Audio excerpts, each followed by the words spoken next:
Hello, everyone. Welcome back. It's been a while. Welcome to another episode of Cinematic Realms. My name is John Webster, or Darth John. Um, I'm joined today by, I believe, Ahsoka Tano and Bendu Bryan. Joined by Christina and Brian. Thank you guys. You guys have come back after we discussed the first two episodes of the Bad Batch a number of weeks ago. It's great to have you guys back on. Thank you. Great to be back. A lot has happened since then. Yeah. First of all, I just want to say, since this is the first stream back in a while, some things have changed. I think a lot of people watching this will know that Amy is taking a step back from podcasting for some personal reasons, and I'm sorry you guys are stuck with me. But we'll make it work. But yeah, a lot happened on this show. We're now covering episodes 3 through 8. First, I just want to get what has been your guys' general impression of the show now that we're 8 episodes in? I will pass it off first to Christina, aka Ahsoka Toa. Yeah, it's Ahsoka Toa. It's my trigonometry pun. So it would be, I like how, gosh, I mean, it's funny that it's been 8 episodes. Obviously, the first one out of the gate was really exciting, and it's kind of been a lot of waiting for the story to unfold. But as a viewer and as someone who just likes television and storytelling in that arena and narrative in that arena, I'm okay with the pace. I want the story to unfold more now, but I'm enjoying the character development. I'm enjoying the interactions between the characters and getting to know them. I just am hoping now that we're about to approach the second half of the season, and these last 2 episodes are really exciting and world building, story building too. And some of those ones in there, I hate to say filler, but it's not filler, but it was just, I'm like, where is this going? Especially with the Caminos and Omega, who is she? I want these questions answered, but knowing that it's a 16 episode season, I like that there's room to tell the story and also to build on the characters and their relationships with one another. Yeah, I agree. I think looking at episodes 3 through 8, you can really just kind of say there's episodes 3 through 6, and then there's 7 and 8. 7 and 8 are very much a 2-part mid-season finale. And it's very story focused, and it moves the main plot along. 3 through 6, it's going to be a lot like The Mandalorian, I think, where there are episodes where you watch them and you think, does this episode matter? And then season 2 will come and it will matter a lot. The prison break episode in Mandalorian on first watch seems very, it builds character background, but to the main story it seems like it doesn't have a big role, and then it pays off later. I'm hopeful that that'll happen with some of the plots in 3 through 6, but even if it doesn't, I think those were really nice moments for the characters and the overall character development to just breathe and happen. More than anything, it was time for Omega to kind of grow as part of the team, to the point where, I watching a couple YouTube reacts to the episodes, it seems like the consensus after the first couple episodes was, Omega, why is this child in my Star War? Did they have to put her in? This is so annoying. And now we're 8 episodes in, and it's, Omega's really grown on me. Oh, she feels like she's part of the team. Yeah, she is. Like, and first of all, I have nothing to say to those people because Omega has been like the best thing about this show since Yeah. it started. So, yeah. So, Yeah, bye. In Filoni, we trust. yeah. As a matter of fact, I think, and we probably discussed this a little bit on the first stream. It's actually one of the strengths of this show. I think it didn't take any time for me to warm up to her, whereas I feel like on both Clone Wars and on Rebels, you have those young characters who, you know, at first they're like, okay, this person's kind of annoying. Absolutely. But Omega, or yeah, we talked about this last time. We're just going to be calling her Omega. Yes, like we sent you a graphic for this. It's not just Omega. It's Echo, Rika, Hunter, and Tick. Yeah, I saw that. I love it. But yeah, it's like she has been instantly like very endearing, and I've been just so concerned about her, and by extension, I think it's her interaction with the Bad Batch that endears us even further to them. I love, you know, the dynamic between her and Rika. Yes. Yes, Rika. Yeah, I mean, it's funny because back in, yeah, Steven, I was going to say, because you guys are still, we just wrapped up our coverage of season 5 of the Clone Wars. So there is definitely stuff in here that you'll want to steer away from, especially as we get to talking about that last episode, because there is a certain reveal. But yeah, because Wrecker was one of those characters in the arc, the Bad Batch arc in season 7 of the Clone Wars, that like he was kind of funny, but it seemed like a bit much at times. Like, you know, oh, he's just all about brawling and blowing stuff up, and you could see how that would maybe wear thin very quickly. But it's because he's become like the fun uncle, and it's just so great to, like, even from like starting like episode 2 when you saw like Omega running up to him and like, you know, there's a hug, and and then, you know, there's episodes in this bunch where you know, she's like, when she's running away from oh my God, why can't I don't have, I'm trying to pull out Fennec. There we go. I should know Fennec's name by now. When she's running away from Fennec, and he's like, "That's all right, I got you." And it's just, it's so great. I said last time when we were talking about favorite characters, and you guys had mentioned, you know, your favorites, and then I was like, all right, I'm gonna throw Wrecker some love. But now I feel completely unconflicted about that because I love him so much. He's so great. I would be tempted to switch over, but I still have high hopes for Crosshair.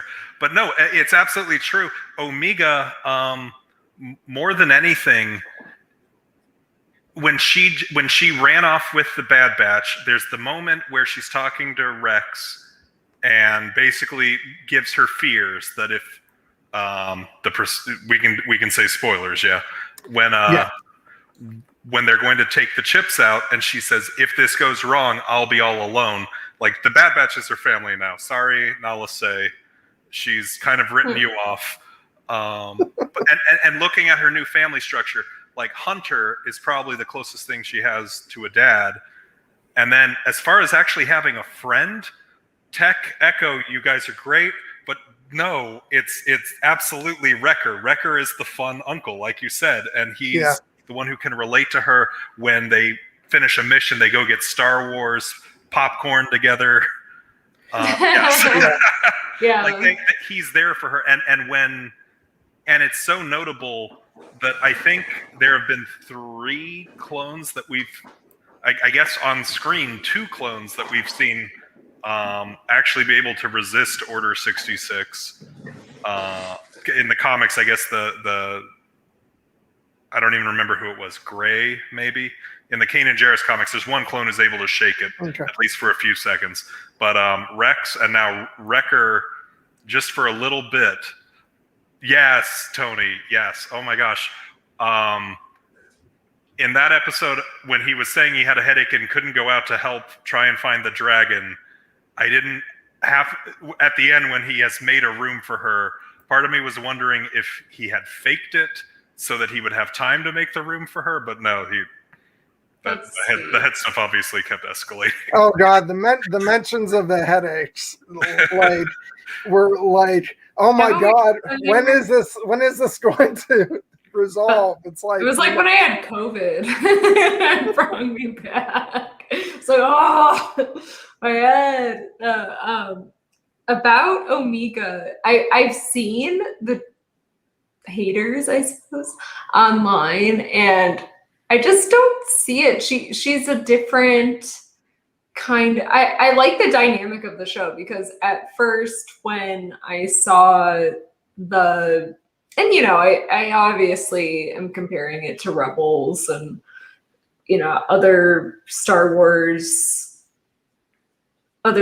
stuff, and you know, she's not like Rey. She's not like any other female character that we've seen, in my opinion. And you know, she's not royalty. She's not, and we don't know her big secret. I mean, it seems there's something special about her, and in my opinion, I think she's probably a Force-sensitive clone. But I like that she's not. I don't know. I when I saw the Bad Batch and I saw the posters and I saw it was a bunch of dudes, I was not excited about it. And then when she came on, and the energy that she brings, and the things that she brings out of each one of the clones in the Bad Batch, like what her impact on them is and how that resonates in those characters, I love it. And I don't, you know, people just bagging on the fact that there's another kid. I mean, one, that's what Star Wars is all about. I don't know, find another series. And it just, yeah, I enjoy her. I'm not annoyed by her in the least. And I like her little accent. I like her spunk, but she's not, I don't know. We were watching videos earlier, and it's true though. She isn't a Mary Sue by any means, and she's learning, and they're teaching her things, and she's growing, and you can see that happening. And she's finding herself in these kind of crazy situations, and she's not, you know, like the Ezra who does, you know, big force jump or something like that. So I'm enjoying it. I'm enjoying the dynamic of the whole crew. And yes, she got the bow, which, I mean, hopefully that's safe. Right? I mean, it's like, it's not quite the hilt of Kylo Ren's saber, but it's getting there. It's reminiscent of the Night Sisters crossbows or hand bows, whatever you call them. Oh, okay. Yeah, I hadn't really thought about that before, but it is like, okay, Omega, you know, watch where you're holding that. It's a little close to the head. I mean, dang, girl, is that how? Who's cutting your hair?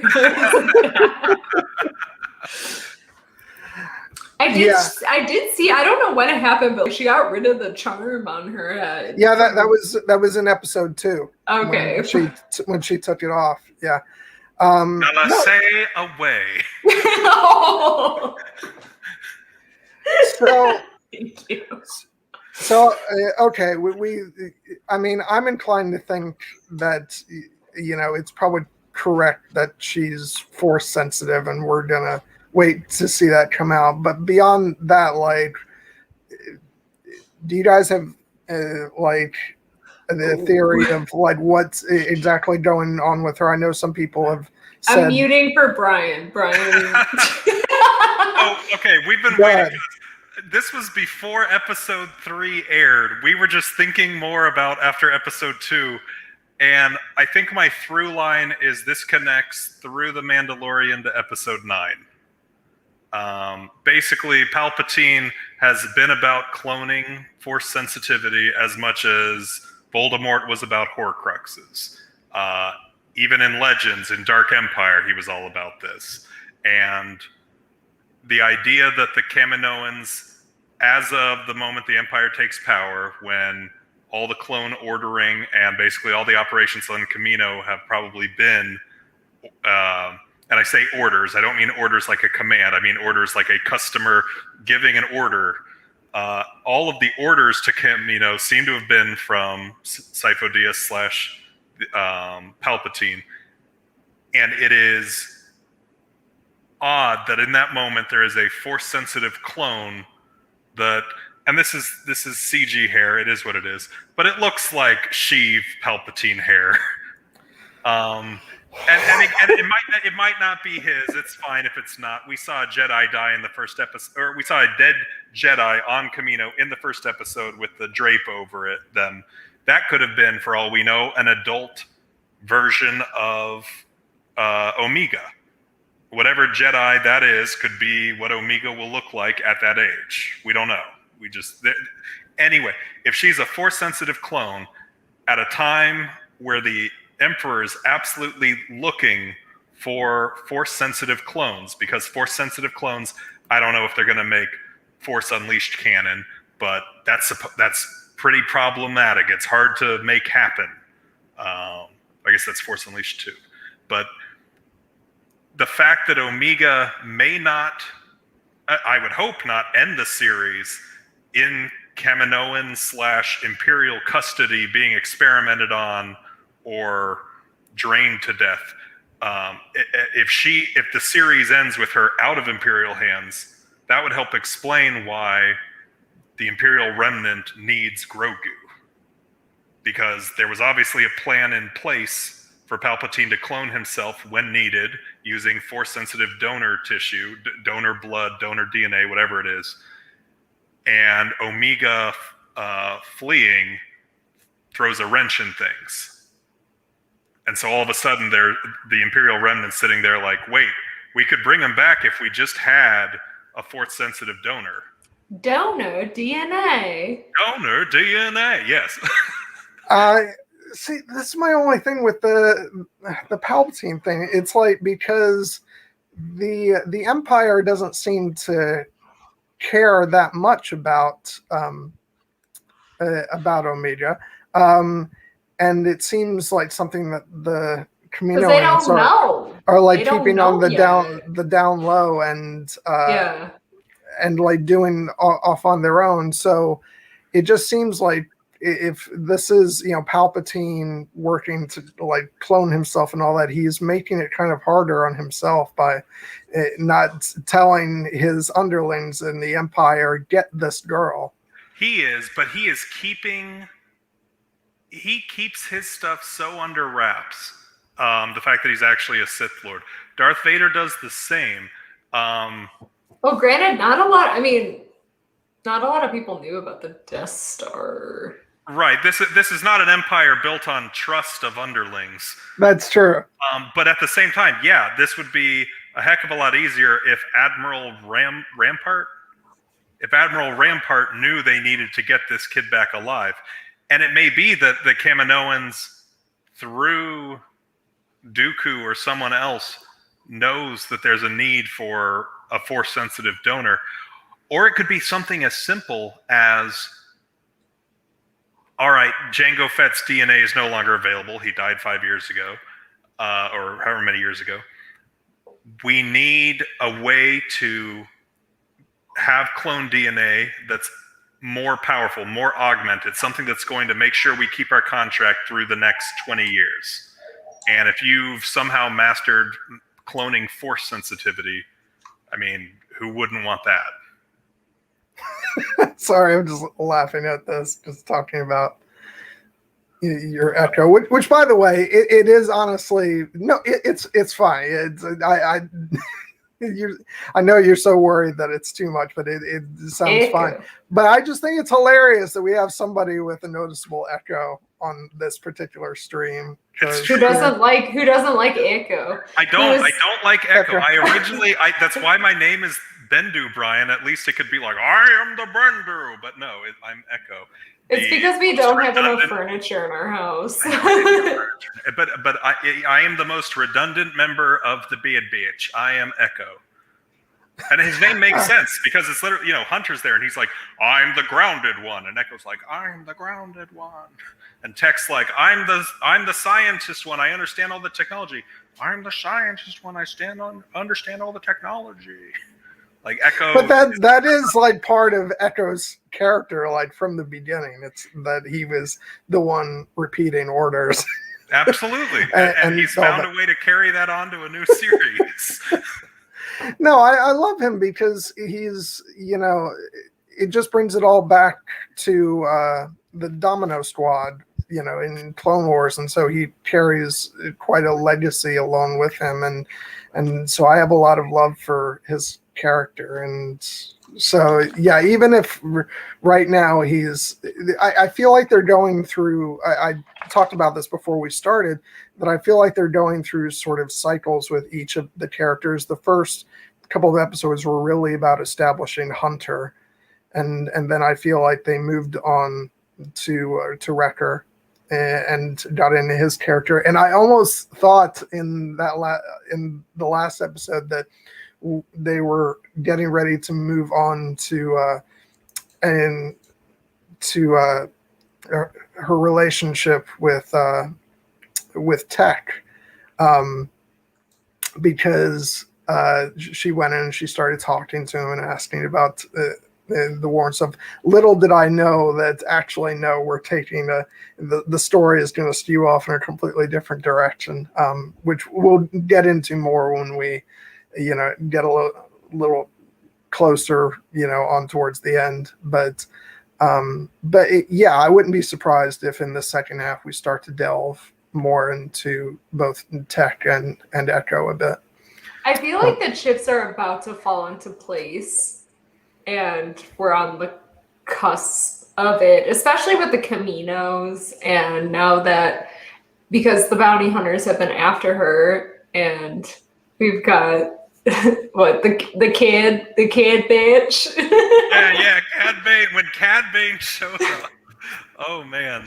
Yeah, so she's caught. She thinks Hunter's dead.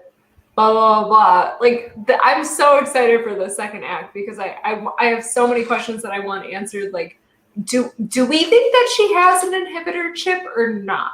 She said she didn't.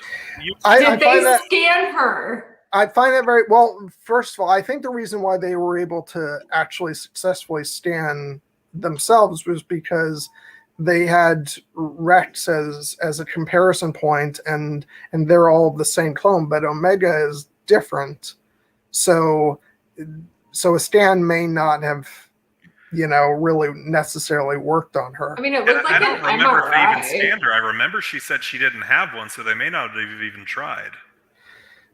Well, I think that would be it would be quite the oversight. But I think if we go off of what she says and she doesn't have one, that's something that made me think like, oh, could she be like force sensitive if they didn't give her an inhibitor chip, because that could have impacted her, connection with the Force. So they were afraid it would. Also, we could be getting set up for an end of the season where, surprise, she does have an inhibitor chip and she's force sensitive, and then she's a real danger. So yeah. Well, the whole thing is they really needed Rex as a comparison, because the inhibitor chips are not easy to find, because Ahsoka actually had to use the Force to locate Rex's inhibitor chip in the finale of Clone Wars. So yeah, I don't think it's necessarily as simple as using it to scan a brain. You really need that comparison between, one of their brains that has it Yeah. and one that doesn't. So Yeah. Reflective Ramblings has some good points here in the chat. Let's see. Yeah. yeah, that's why I'm not necessarily sold on the Palpatine thing yet, but I very much I think it's entirely possible that they know that they can't stretch Jango Fett's DNA anymore, so they were looking for something else. So as a way to make themselves, continue to be valuable, they're going to make clones that do have Jedi powers and all that. That said, I'll be completely open to, if it does turn out to be the Palpatine thing, then so be it. But It's weird that we can see the comments, or that I can see the comments by clicking from private chat over to comments. Oh, seriously? Oh my god, I'm so dumb. I was on my phone. But yeah, we just mentioned it, so like we might as well just go ahead and jump into it. The introduction of this dude. Oh, yeah, this show is now the kid bitch, as Christina put it. Oh my god, I got like my spine was just tingling when you heard his voice and the music started in, and then the camera pans up to show, like there's no mistaking. Yo, like, and he calls Omega little lady.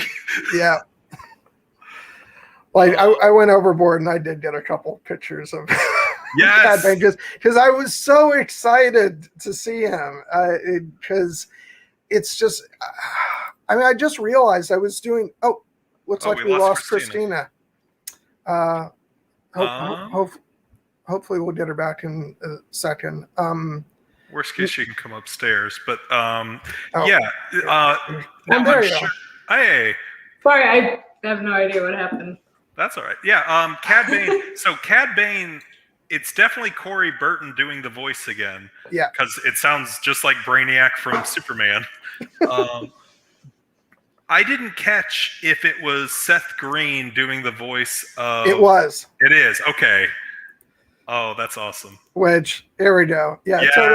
Toto 360, which, yeah, I was actually always a bit confused about the chronology in the Clone Wars episodes, because he is like destroyed in the first episode in which he appears, but then they do some other episodes where he's there, but because they were always kind of jumping back and forth a bit, so it's evident now that Cad Bane was perfectly fine with destroying poor Toto and then just rebuilt him. It's like, yeah, Cad Bane taking that Senate hostage is absolutely when I just decided, okay, hold on, I have to start watching the Clone Wars in chronological order, not in air date order, because I watched like one episode of that, and then I watched an episode of it like starting to happen, and I'm like, what? This is confusing me. Hold on, I just have to watch how it's supposed to. Yeah, poor Stephen and Nestle. I've been having them watch it in air date order, so I've had to explain a couple things here and there. But yeah, no, I just, oh my god, like seeing Cad Bane with his toothpick and all. It was I know, where did he get the toothpick from? It's a space toothpick. You have to buy it from or you have to go to a space restaurant and they give it to you on your way out. If you go to Space Bennigan's, they give you that and a space mint. Okay. Just because I had realized watching this that the last time we saw Cad Bane was season 4 of the Clone Wars, which actually aired back in 2012. So it's been almost 10 years since that character appeared on screen.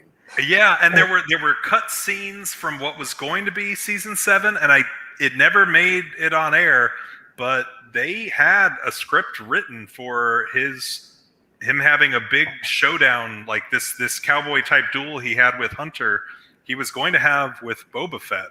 Yeah. And that's how Boba Fett gets the dent in his helmet.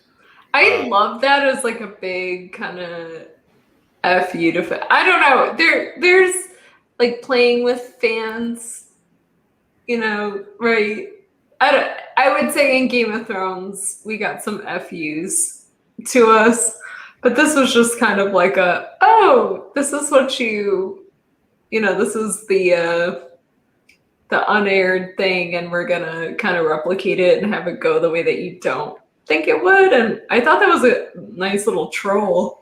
Yeah, but it means Cad Bane's back, so I'm more than happy to. but there's also shoot him down later. I don't care. But yeah, there is every bit the chance that this is actually set up for a later confrontation with Boba Fett, because actually, that's on our bingo card. Is Boba Fett going to show up in part 2? Yeah, because I have actually been of the opinion that he will show up and play a part in this, because I actually think they're going to build on a prior relationship between Boba Fett and Fennec Shand to play into where they are in The Mandalorian. Oh, absolutely. There's so many tie-ins to the Mandalorians. The Mandalorian show, not the people, but excusez-moi.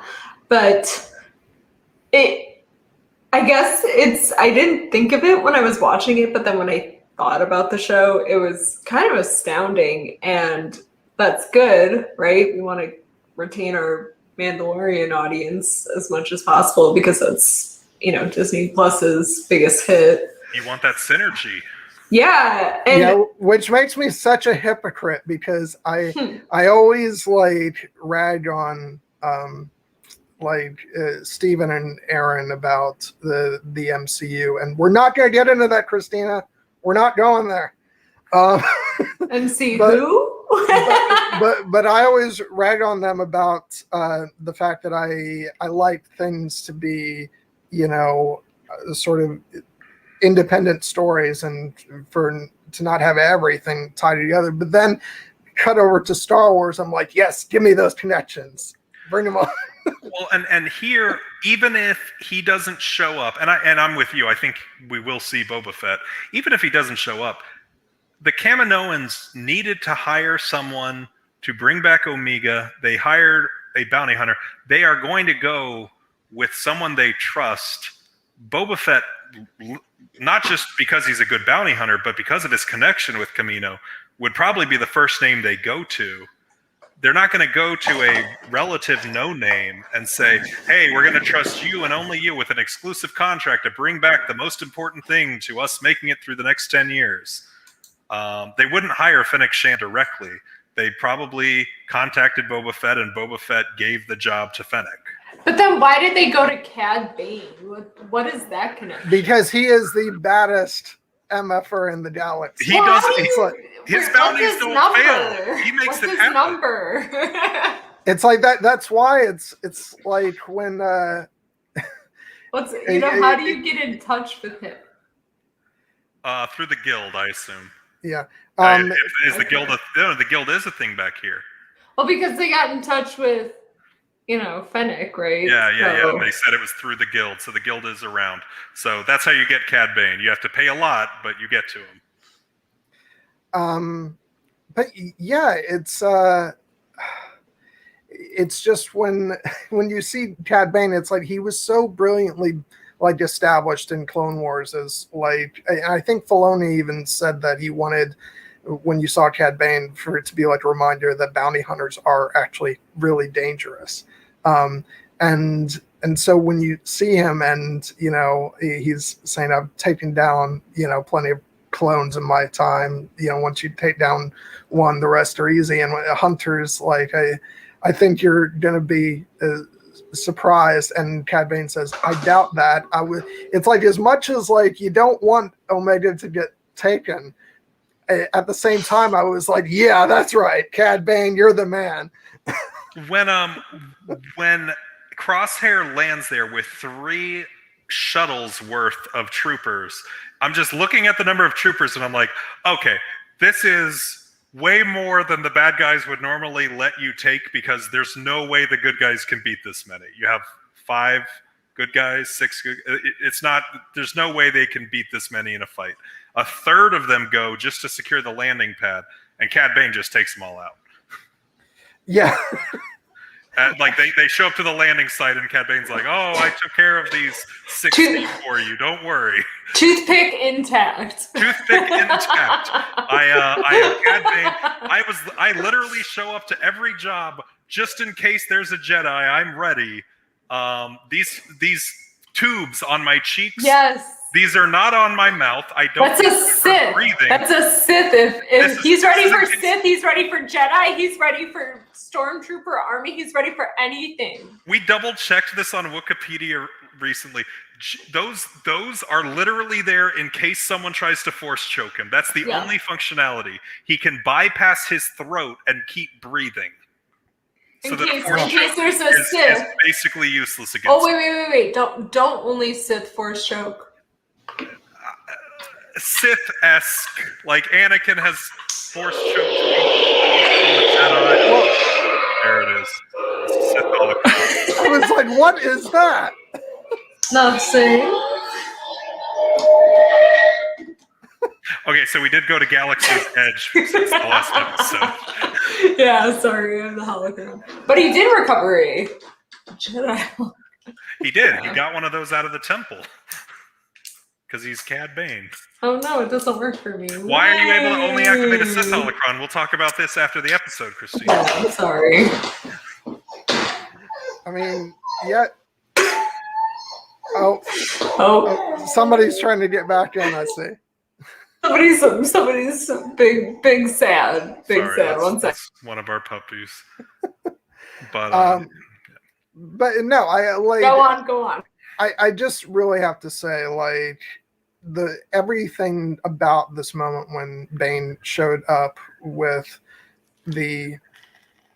I'm going to say camera work, even though, yes, I know it's all animation, but that's the way they tend to approach these things, as though they're filming live, and just the way the camera moves up and the music, Kevin Kiner's music is full on Western in this moment, and I was just like, oh my god, because this is so what I wanted. Like, I've also heard some complaints about the show. It's like, oh well, we're seeing so many characters from like Clone Wars, and and even like in the case of Fennec from Mandalorian, and it's like, but as far as like the Clone Wars characters, like, this is a sequel show to the Clone Wars. That's kind of the part of the point. I'm happy to see them continuing threads and character arcs from that series, because it's basically been like, when season 7 of Clone Wars came out, it was like, I'm great to have a conclusion, but man, I wish we were just going to get more and more of it, and this show is the answer to that. I think it's even like they've really taken it to another level as far as like the storytelling, because this, like, each episode, even though yes, there were episodes where you could argue whether they're quote unquote filler or not, but each episode builds on the previous one. It's a continuous narrative, which is. Yeah. And more than on Rebels, I feel like every cameo by an existing character here absolutely makes sense. Cad Bane and Fennec Shand showing up makes perfect sense. Yeah. The Boba Fett through line for Fennec, and the idea that the Kaminoans are getting nervous and getting desperate and are just willing to pay whatever it takes now, so they reach out to. I don't know if there's they got more successful bounty hunter. Like, you just go to the big guns and say, "Listen, we need her back," and he did it. I mean, talk about having big guns, though. And for the Empire not to know, I do love the shadiness happening. It feels a little Thrones-esque, King's Landing-esque, where they're shady. yeah, with Rampart and. I mean, not like the Empire isn't shady. Obviously, they invented shade, but the Kamino. I mean, I'm so here for what are the Caminos doing? What are they about? Are they gonna survive? And who are they? I mean, what do you want? I don't know. I'm so here for finding. I'm so intrigued by this. what do you want with my Omega? So Do you we love her? Do you want to harvest her? I don't know, but I'm here for it. I mean, I'm not here for that, but I'm here for finding out what you're all about. And we were just speaking of, are you going to make it? Are you going to survive? Christina and I were when we were putting together the bingo card of our predictions for the second half of the season. One of the things we were thinking of was, okay, who do we think is more likely, if one of them's going to die this second half, these 8 episodes, who do you think it's going to be, Lama Su or Nala Se? And we both independently thought Nala Se. Yeah, first of all, I want to welcome. Jared. I want to welcome Jared. Thanks for coming by, man. Jared and I have been exchanging back and forth on Twitter about how much we're loving in the season so far, and it's I completely agree, Jared. Like, it's kind of the point to have these connections, and if you're bringing in the big guns, Cad Bane is who you go to. So, yep. Yeah. But I feel like that's one of his other great powers, delegation. If it's not going to be him who does the job, if he can't do it, he will sub it out to Enbo or someone else who is just as cool. Yeah. Oh God. It's just, but again, I want to go back to what I was saying about the fact that the last time he was on screen was 2012, even though I hadn't watched those episodes back then because I think I really watched Clone Wars when the Blu-ray releases were coming out, and so I was catching up on episodes. So it was only a few years ago that I actually watched this, but it's just the fact that he was such a well-developed, character and so dynamic, and then the time since the stature that the Clone Wars has gained over the years has just made his character in particular build up into this mythic stature. The fact that we haven't seen him in years, and then just to get that reveal in this episode was just I'm not exaggerating to say that I jumped out of my chair. I have his Funko Pop. I saw the price jumped 33% since this episode aired. Oh my gosh. Oh my gosh. Funko Economics brought to you by Bendu Brian. I know. Yeah. Okay. We have been thinking about this. I mean, I want to see Ahsoka. Hold on. Cool. I gotta share. How do I share the bingo card? I'll grab it because you sent it. Yeah, we do have a bingo card for the rest of the season. We have some predictions in there. A couple of them are long shots. It's possible they go somewhere and Lando Calrissian's just gambling. I don't know. I mean, because he's getting his own series, and Disney is all about the synergy lately. I mean, we went to Galaxy's Edge, and guess what? They're stuck in episode 8? They're stuck in episode 8 era. Yeah. You say rebel there, and they're like, it's the resistance. You're just they will say that to your face. It's stuck in. We were trying to give them Star Wars jokes. They were not.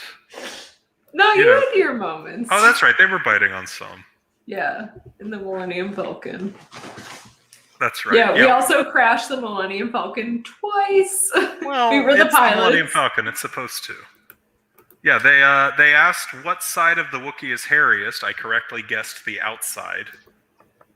And then I responded with why just give it to Dark John. Oh yeah, Dark John.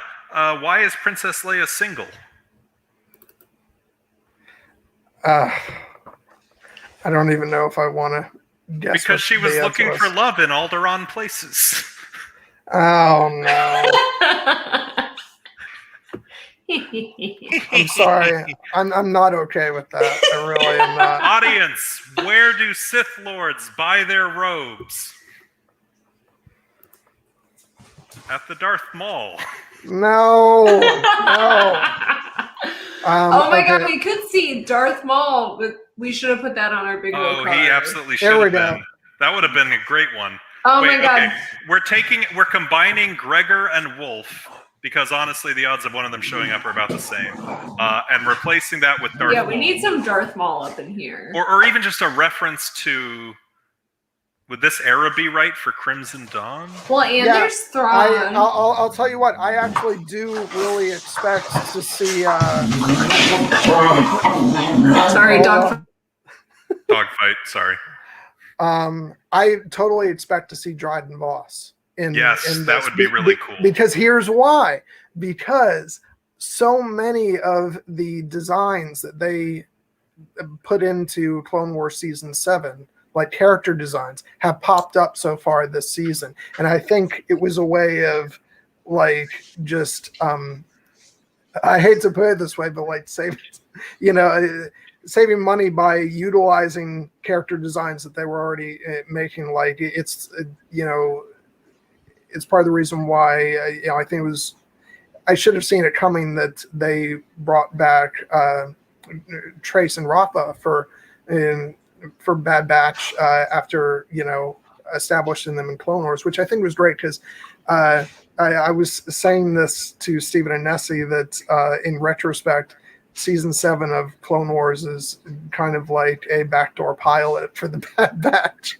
A backdoor pilot for the Bad Batch, the Martez sisters, which they brought in here. Yeah, which I thought they worked great in this. They did. Do you think we'll get more Rafa Martez before the season's over? Or do you think that was a one-off to bring in Rex in a logical way?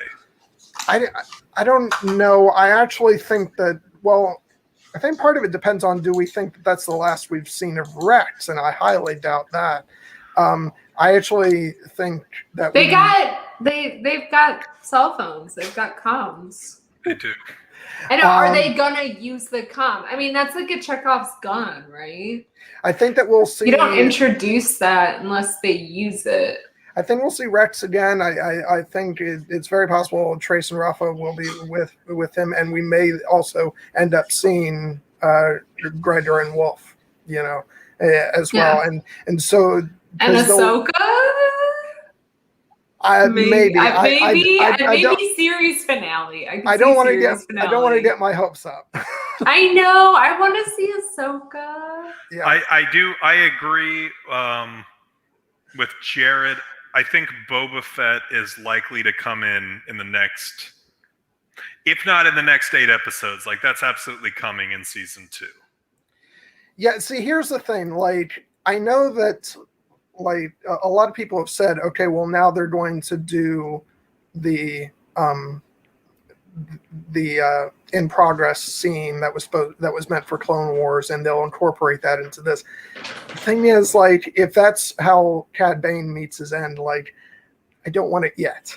Like, they just did the scene. Yeah, I don't know if we'll get that scene. And subverted our expectations, right? But I think he'll come in. I think Fennec Shan's not going to be thrilled that Cad Bane was called in essentially over her head. Yeah. No, we need some Ahsoka up in here. Because she's been on the peripheral of a lot of this. Yeah. Between her and Fennec, I mean, and again, this goes to the point, the Bad Batch is D. Bradley Baker talking to himself 80% of the time. It's a bunch of clones, and Omega is crucial there just to make it not a boys' club. And Fennec or Ahsoka would equally help alleviate that a little bit. Fennec did, and I think it makes sense for her to come back in some capacity now because, like you said, John, Cad Bane, as far as Omega saw, Hunter was killed by Cad Bane. There's 0% chance she will warm up to Cad Bane, but she has something of a camaraderie or a relationship with Fennec. And even though it needs some repairing, it's way better than anything she's ever going to have with Cad Bane. Yeah, my instinct would be, even though I do want to see Boba Fett brought in, and especially if at some point in this show we do see some kind of confrontation between Cad Bane and Boba Fett that leads to something similar, what we would have gotten in Clone Wars. I actually think it's more probable that a bounty hunter rivalry this season will be between Cad Bane and Fennec. Yeah. Because Fennec is, also after Omega. So, well, and this is her pride on the line. She's an up and comer. She's trying to establish credibility. If she didn't get the job done and someone had to call in an old pro to do it for her, that'll destroy her career before it gets going. Yeah. No. Yeah. So she's got to come in there. Yeah. And I really loved getting to see her so much in this show. It was great, and it's funny. Somebody made the joke of poor Tarkin has aged so much in a relatively short amount of time, and Fennec apparently looks the same as she does in The Mandalorian. But to that, I say that Ming-Na Wen does not age. So Ming-Na Wen does not age. This could very well be Ming-Na Wen in the 90s. Yeah, exactly. Yeah, no, I mean, give it to her. And Tarkin is also evil, and that. Yeah, evil ages you. Yeah, that has an effect. Well, especially it's funny because I was just watching season 5 of Clone Wars, to talk about with Steven and Nessie, and it's so funny just Tarkin so young in that, and this is like a few months later. Well, okay, so season 5, Tarkin. Oh wait, okay. When is Mandalorian? Is that 5 years after Endor, or? It is 5. Confirmed. 5-ish. Yeah. No, it's clear to me that when they did, when they were going back, with season 7 of Clone Wars and now with Bad Batch, that they did a couple character redesigns, which is fair because it's been a number of years since they last did Clone Wars, so that's perfectly fine because even Yularen looked a bit older in season 7 of Clone Wars, so that's fine. I'm just poking a little fun because I think it's funny that's like, no, we got to have Tarkin looking more like Peter Cushing. Yeah, the Widow's Peak has to start showing up, and so if Mandalorian was 5 years after Endor, that means it was 9 years after Yavin, which means it was 27 years after Order 66, which means that Ming-Na Wen, that Fennec, is 27 years away from Mandalorian Fennec. So yeah. Maybe she's from a slow aging planet. But I mean, obviously, aging in the Star Wars universe is all over the place because, pity anybody who has to spend more than 5 minutes on Tatooine. Yeah. Because look at Owen, look at Beru, look at Obi-Wan. Even John. Look at Darth Maul. None of them did well. And then you look at who was it? Sorry, go on. And Bo-Katan, she's doing great after all those years. Is she? Aging-wise. Is she doing well? Yeah, no. I mean, yeah, aesthetically, sure. Up here? He's still not in charge of Mandalore. Yeah, after all that. Yeah. I did think it was cool that they were at Braca, the planet from Jedi Fallen Order, my favorite video game. I have heard this. I haven't played the game, so there is a Jedi Padawan in hiding on this planet at this moment. And apparently, I guess one of the people involved with the show we got big said somebody shows up in this episode, and I guess a lot of people thought it was the character from that game. Yeah, it's literally like saying, it's 3 years before A New Hope, and they've gone to Tatooine, and a Force-sensitive person shows up, and then it's not Obi-Wan or Luke. Like, you'd be annoyed too. Yeah, I but mean, it was a cute. Again, it was like a cute thing. I mean, it's great that the planet exists outside of the video game.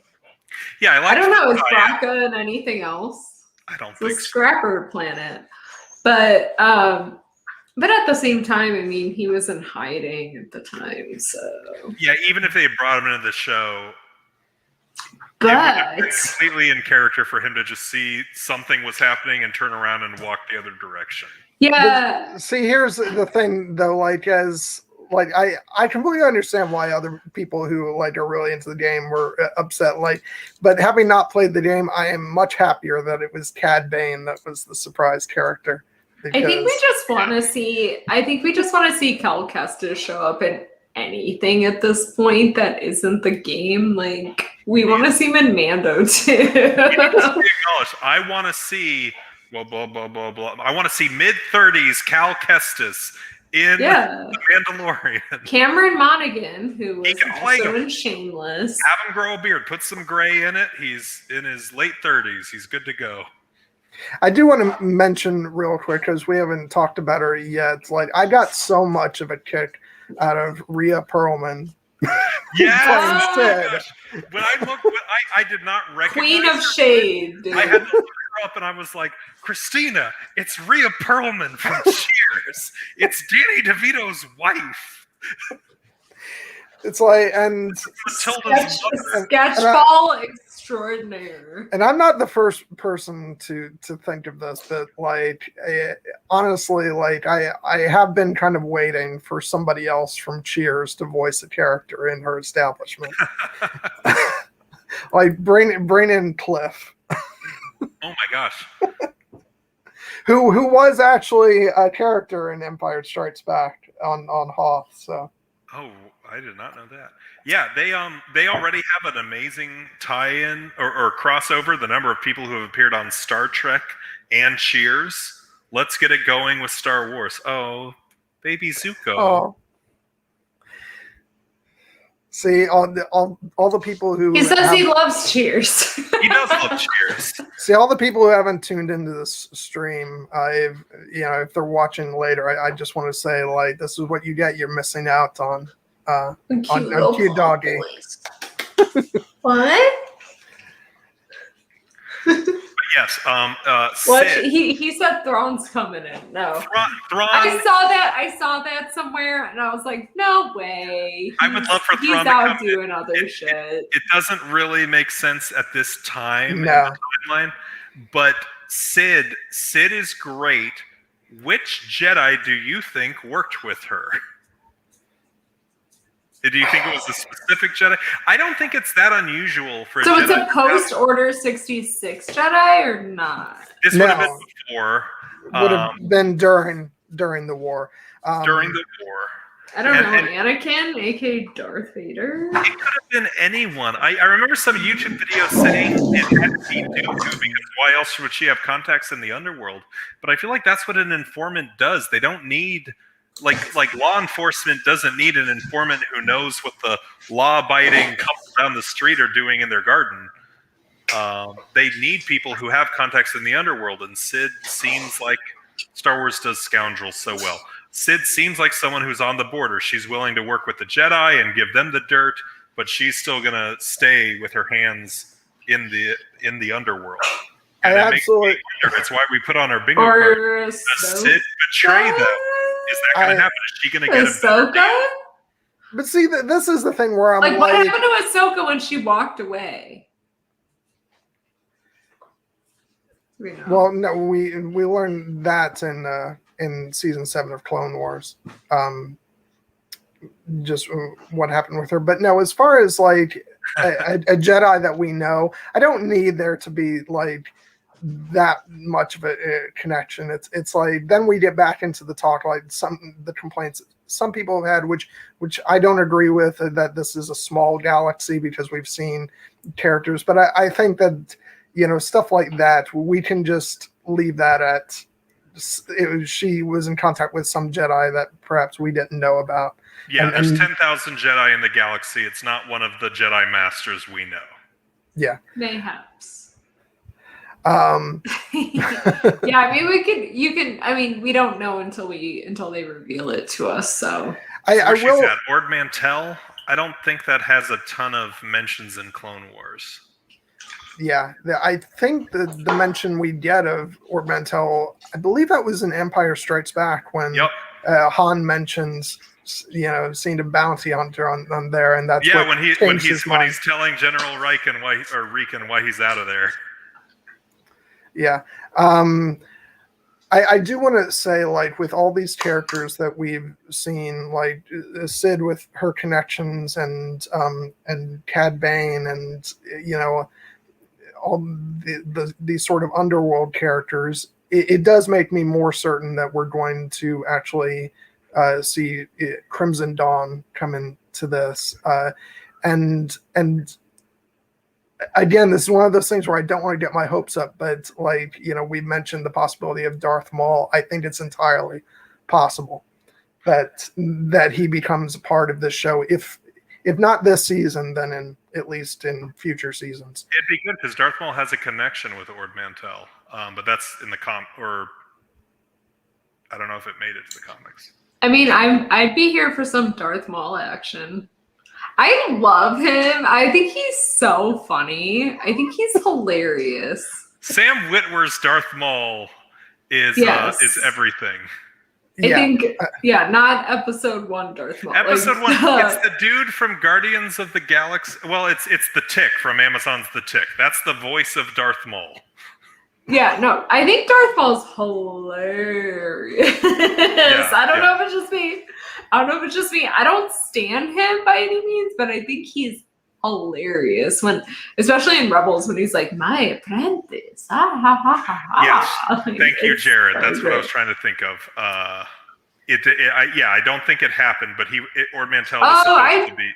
Yeah, I'd so be here for some more Dathomir action too, which you get in that video game. Well, that's the thing. Like, I'm really excited about the possibility of Darth Maul because we're still in that Clone Wars era. Darth Maul, as much as I love his character in Rebels, it did get to that point where, like, by the time of Rebels, he's that guy who, I think somebody said he's basically rolling the boulder up the mountain. Yeah, and he's it keeps Sisyphus. falling back on him. He's Sisyphus, and we have no idea how he got there versus the end of Solo, which I think is the last canon appearance. And I would love to have something in between, or even something to show where he got there in Solo.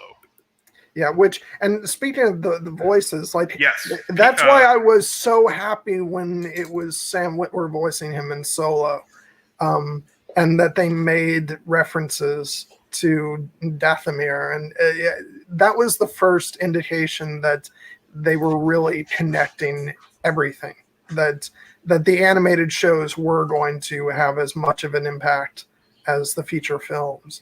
And and the promise of that has paid off so much in what they've been doing with Disney Plus and everything. It's just made me so happy.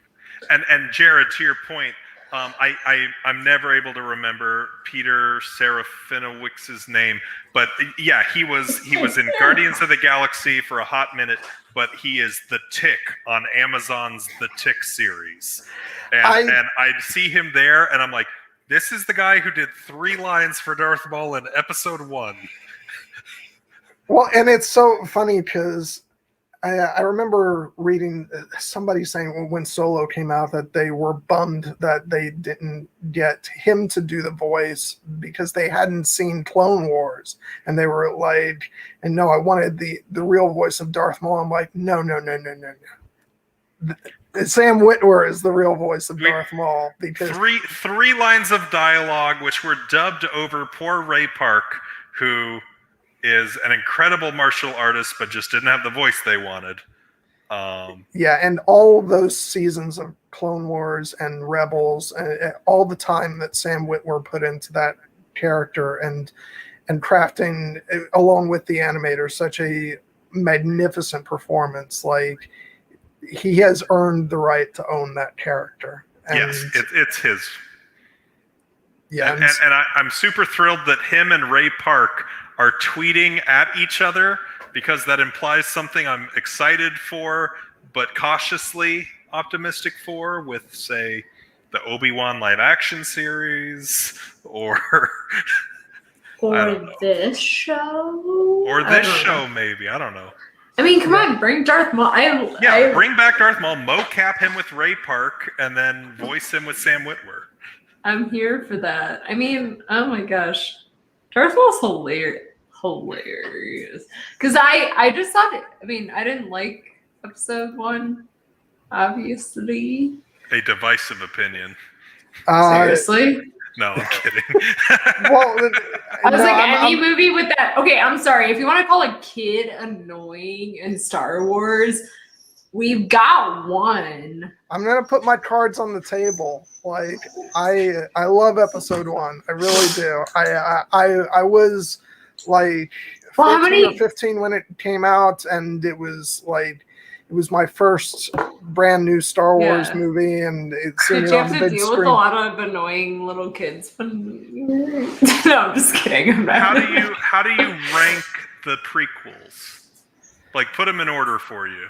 Just the prequels. Just the prequels. I'd say, if I'm honest with myself and not giving in to pressure, it's 1, 3, 2. I'm 3, 1, 2. I don't, know, it's I think 1 has a lot of problems, but 2 is just one big problem. Yeah. What, you don't like the space gondola? I love space. It was so romantic. No, space gondola, the riding on space ticks, the going to space diner and talking to space. No. Most memes came out of Wait. Sorry, I love Dex's Diner. No. Yes. It's the worst film noir movie ever. Do you remember how it leads to the discovery of Sifo Dyas, and then it's never, ever, ever mentioned again? Yes, but they picked it up in Clone Wars, at least. Do you remember when Plo Koon and Kia D. Mundi are captured and then taken to the arena, and then that's not in the movie? They were originally, the Jedi were not dupies. They had an idea going in to fight these clones. They sent these Jedi Masters to the clone command ship. Kia D. Mundi and Plo Koon get to the bridge of the command ship and turn it off, and it doesn't turn off the clones because they've learned, the clones, the Separatists have learned from episode 1, and they no longer have this reliance on the command ship. And the Jedi are surprised by that. The Jedi Master's then taken captive, and then when the arena fight fails, they're kind of shoved in there. And all we have left in the main movie is them being shoved into the middle once the arena fight's lost. And so everyone's there like, why did we think we would win this? It's like 100 Jedi versus 10,000 droids. Are we idiots? No, they had a plan, and then the movie cut the only scene that makes that plan make sense. See, I never really thought that much about it. It's just like, the Jedi are badasses. That's why they thought they would win. But then they get shot by guys going, Roger, Roger, blam, killed a Jedi Master. Blam, don't make me bring Jared on here. All right, he will back me up. And I don't even know why we're having this conversation, because wait, were we talking about the Bead Beach? Like episode 2 is my least favorite of the prequel, so it's not like I'm sitting here saying it's a masterpiece, but Jared will do that. So, okay, so if you had to rank your top 3 episodes of the Bead Beach so far. Well, how do you do that with episode 1? Because that's a movie. I know, it's itself. It's 187. I think it's 187 for me. Maybe 817. I hate to be boring, but like episode 1's amazing. Episode 1 was so good. And episode 8 is amazing. By the way, when we were here last time, I said the character, when we were doing favorite characters in the Bad Batch or whatever, I picked Crosshair. I still think he's going to have a Zuko-esque arc. No, I think it's for Jamie Lannister because now he's maimed. He is. He's maimed in the face. He got Anakin'd all over. Do we think that we'll see Inquisitors? So I had that one feeling of Omega using the Force as some kind of last resort, Grogu-esque, right? Grogu uses the Force when he kind of needs to, not when everyone else needs him to. Yeah. But what if she uses the Force and then the Inquisitors come? And I don't know. I had that idea too. If she has a big Force power activation and it's felt by Darth Vader or the Emperor or anyone else, I think that's when Inquisitors are incoming. Do we think Darth Vader will show up? Do we in the next 8 episodes? I think no. No. He's too big. Oh yeah. Yeah. It seems like we've been sitting on the. I like it. I like these shows, or not even these shows, just this show being just on the outskirts of what we know where you're getting people coming in and going out. I actually think that this show is really going to delve into the criminal underworld, just based on what we've seen thus far. Which is why I actually think if we need a big bad who's like a Sith, it'll be Darth Maul. Because I feel like because of his connections to the underworld, and everything. So, which I'd be more than fine with. Yes, give me a show where Darth Maul is the chief antagonist of the whole thing. Because I don't know how he connects with Camino because that seems like the big. Okay, if you had to pick the big overriding I don't see a big bad right now. It's these bounty hunters are coming to take her, and it has to do with Camino and the Empire and their kind of. I think the deeper they fall into Sid's world, the criminal underbelly, that's where Darth Maul would come in because he's running or he's a part of a criminal syndicate right now. I guess it's what's in it for him. Right. What, the bounty on her head, or unless people find out what she is and she's deemed more valuable that's what than it is. If the bounty. Finds out there's a Force-sensitive child out there, I can see him being interested. My apprentice. Yeah. I'll be right back. I'm sorry. It's like, Omega, my apprentice. It's at this point, it's not Star Wars if Darth Maul isn't looking for another apprentice. On the hunt. Oh my god, could you imagine? It's like The Bachelorette or The Bachelor, but with Darth Maul. You'll be my apprentice. Oh no, I mean he's pretty fast and loose with these apprentices. Yeah. So. Well, he loses one. It's all right. Who's next on the list? Ooh, yeah. Who's Force sensitive? You. Oh my gosh. No, I think he's hilarious in Rebels and everything. So you haven't played Fallen Order then? No, I haven't. Not a gamer. I mean, it's been a long time since I've played video games. So oh my gosh.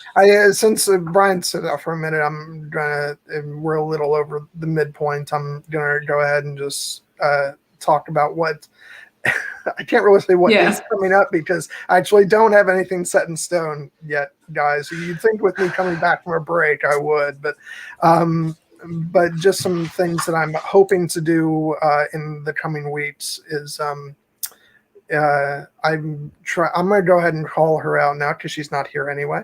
I'm trying to get Aaron to come on to do a stream about the film Stardust. So hopefully we'll be doing that in the future. She said she wanted to do it, so this isn't coming out of left field. And I just had a conversation also with the AKA. We're going to be doing a stream on Star Trek First Contact. So yeah, so look for those in the near future, and I have some other stuff cooking.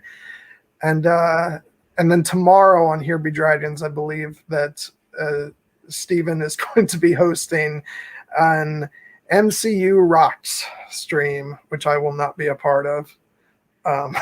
Christina, will you be part of that? No. And I think that I'm not sure exactly who all will be on that, but I know Kate Bertinsky is going to be on that because she also loves the MCU. And then I think the week after that, we're doing a stream on the first couple episodes of Loki, which I have actually enjoyed. So. Me too. Hey, I will say I've enjoyed Loki as well. I did like that they shot it in the Marriott for the Dragon Con goers. Do you go to Dragon Con? No, and I had thought about it for this year, but then I just got scared off because it seems like it's it's intimidating for first so big. days. Yeah, I think it'll be one of those that I actually have to plan, far ahead so I can make sure I get, a good hotel room and plan it out. And it doesn't sound like something to try and get into at the last minute. So not at all. Yeah, that happened to me last year, and woo. But you guys have anything you want to plug? I'm enjoying Loki also. I honestly, I don't think Disney's missed yet on their Marvel Disney Plus shows. Falcon and Winter Soldier. That ended up, I enjoyed that a lot more than I thought I would by the end. I actually enjoyed that because it felt very down to earth. It was very topical. Yeah. I didn't watch it because it was two dudes. Like, that's the whole thing. I'm just like, nah. Bro, I mean, have your bro time. I'm cool with it, but that's why when I heard of the Bad Batch, I was like, just a bunch of dudes in war. I'm not playing Halo right now. Like, if I'm gonna play Halo, I'm gonna play Halo. I'm not gonna watch other people play Halo. Oh my and then when I was like, oh my god, there's a Mika. Wait, I need to. Jared, it wasn't the bat for me. It was not even going to remember the world. You go into you go into a building and you go and the beast is like circling a ring and it's just a beast. It looks like a giant wampa on steroids. That fight was me as Darth Maul. I was Sisyphus pushing the boulder up the hill 100 times trying to kill this thing. No, I feel like, okay, I don't know anything about Twitch, but I'm like, I wish I could have like this squad of Jedi loving or just Star Wars loving people, and then Brian and I play Jedi Order, and then you guys or Fallen Order, because it's such a great game, and I can play it as a casual gamer, but I still get scared and it's tough, and I'll like throw it to Brian. But the story is and it's canon, right? The story is so amazing, and it's so great. It's such a great game. And for those of you keeping track of Inquisitors, it's the only place to find out Inquisitor number 2's story. Oh, Zeppo! Yes. Zeppo. Oh God, Zeppo. Zeppo was like a Zelda shrine. That thing. Yeah, those. I think on each planet there was. I did Zeppo.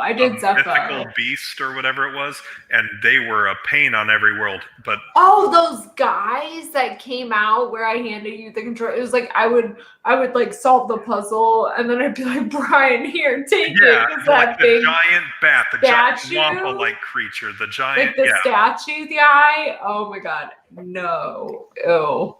Yeah. Ew. So, you know what? That's our plug. Our plug is Jedi Fallen Order. Yeah, this is our plug time. Play Jedi Fallen Order. Maybe we'll Twitch. I don't know how to set up a Twitch, but yes, we love Second Sister. We love Marin. We stan Marin. I'm thinking about cosplaying her, but I don't know how to do the makeup. Christina's probably doing Marin. I'm doing some sort of Inquisitor based on Second Sister at DragonCon at the same time Christina's doing Thrawn. Yes, I am doing a what do they call a female or woman? Yeah, I'm going to be a woman Thrawn, and I'm really excited because I love. I stand so hard. Nobody could have seen that coming. I know. Absolutely nobody. Okay, fine. I'll surprise you with another one. No, so I have a question for you. I might put you guys on the spot. Are you coming to HereBeCon? Which is... I haven't heard about it. Okay, I heard about it. I don't think Brian's heard about it, but I barely heard about it in a chat. Basically, we decided that we weren't going to put our faith in Con of Thrones this year because the past couple of the past couple of years have been such disappointment. It's going to be in October in Texas where Steven lives. We're going to get an Airbnb for a week, and basically we're just gonna all hang out and send us the deets and yeah, definitely, because I mean I know if we're invited because I haven't been officially invited, so I don't want to invite myself. Oh no, you guys are absolutely invited. And I'm in official HereBeCon. That's so cute. Yeah. Because it's just been disappointment after disappointment of this con, isn't happening. This con isn't happening, and even this year, which honestly, it was probably for the best that Con of Thrones didn't happen because they hadn't announced any panels or anything. So it just felt like if it did happen, it was going to be a disaster. It was going to be a disaster. We know some people who were set to be panelists and they had not heard a thing from the con, and it's a month and a half out from when it was going to be. It's just at that point, I assume the celebrities aren't flying over from England, so there's no meet and greet. It just doesn't make sense. Yeah, I think they made the right call. So we've been really looking forward to this because I think we were all determined that we were going to meet this year, regardless of what was going on with the conventions. Because, I just speaking for myself, I joined, the online Game of Thrones community right after the last Con of Thrones, and so I haven't had a chance to meet any of my friends in person. So I think for a lot of us, we were just no, damn it. We are getting together this year, no matter what. What city in Texas, if you don't mind? I would guess Dallas, or near Dallas, wherever. It'll be nearby where Steven lives. So, okay. But yeah, I'll definitely send you the details, and I'll tell Steven you guys are interested, and if you guys can make that work, that would be great. We'd love to have you. So going back into the show, I got to say, it turns out apparently from what I've heard that this is not the same. Oh yeah, right? It's not. Moochie is not the one who gets killed by Luke Skywalker, because I thought it was very important that we learned the name of the Rancor murdered by Luke Skywalker. Yeah, I didn't know at first. I assumed that it was the same Rancor, and that made me very sad. Yeah, I don't want to get to know this victim. But I'm glad, because that means that there's a chance that Moochie survives, even though she's gonna, grow into quite a fearsome. Probably gonna eat a lot of innocent people. Yes. Yeah. Okay. But that's okay, because she was cute when she was younger. That's right. And I know that this is probably the episode that ranks for most people as the most filler the episodes, but I love it, and the end when Wrecker and Moochie are going on and they're like swinging at each other like they're drunk. That was so I loved this moment because I was wondering this episode we got almost to the end and Wrecker hadn't had any sort of head injury, and I was worried the trend was going to break, but then he headbutts a Rancor.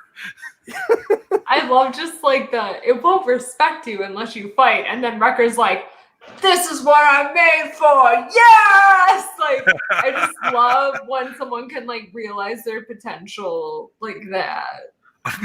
Moochie Gate. Moochie Gate, oh no! So, okay, I don't remember if the Rancor in Legend had a name. I know the Rancor keeper was Malakili. Apparently there is a name for the Rancor in Return of the Jedi. I don't know it off the top of my head, and apparently it's a male Rancor. So it is a male Rancor. Malakili thought of it as his son. He's the guy who comes out with the no shirt and the thing on his head and starts crying, and he had a story in Tales from Jabba's Palace. Which begs the question, like, how many of these Rancor are there, and like, where are they all lodging inside the palace? Are they from Dathomir? I don't know. Oh shoot! I used to know where Rancors were from. This is very disappointing to me on a personal level. Help us out, Jared. I feel like if anybody here is going to know, it's going to be you. Oh, they're from Felucia. Oh no, that's a jungle Rancor. They are. They're from Dathomir. Okay, never mind. I'm good. I'm happy. No, this episode was really important because it also demonstrated how the Bad Batch is functioning after Crosshair's defection.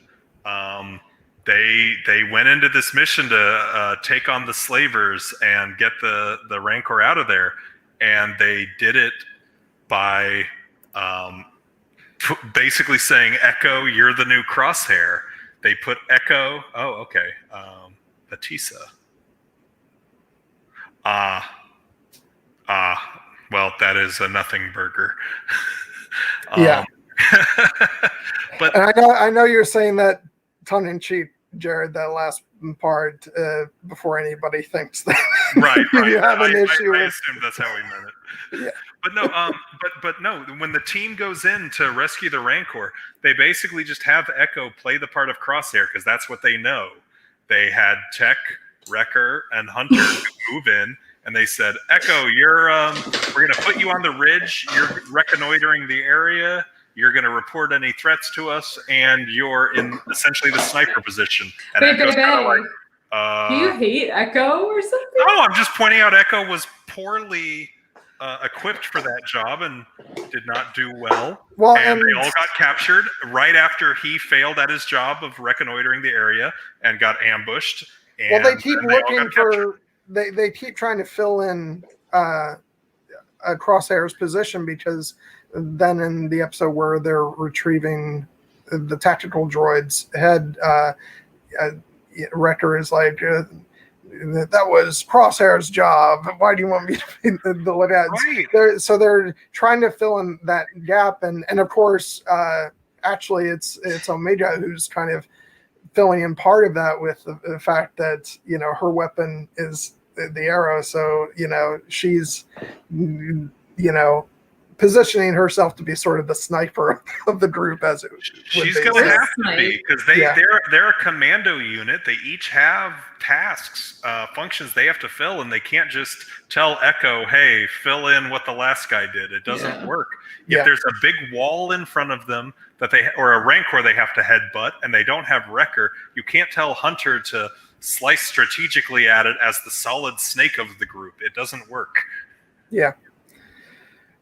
And I want to jump back to episode 3 for a second, because we actually didn't talk about that episode that much, because it's actually interesting that the group of episodes that we're talking about is bookended by Crosshair's appearances.